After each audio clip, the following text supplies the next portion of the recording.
আরে দেখো ভাই, কেমন জ্যোৎস্নায় ভরে গেছে চারদিক।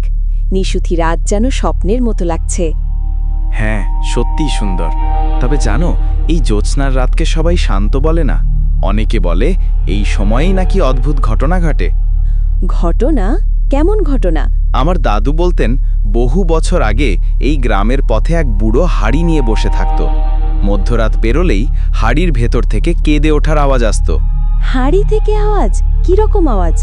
যেন কেউ কাঁদতে কাঁদতে বলছে, আমায় মুক্তি দাও, আমায় মুক্তি দাও। হায় রে, তুমি কি এসব বিশ্বাস করো?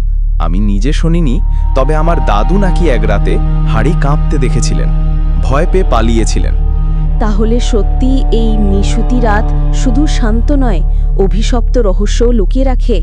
ঠিক তাই ভাই, জ্যোৎস্নার আলো যেমন সুন্দর, তেমনি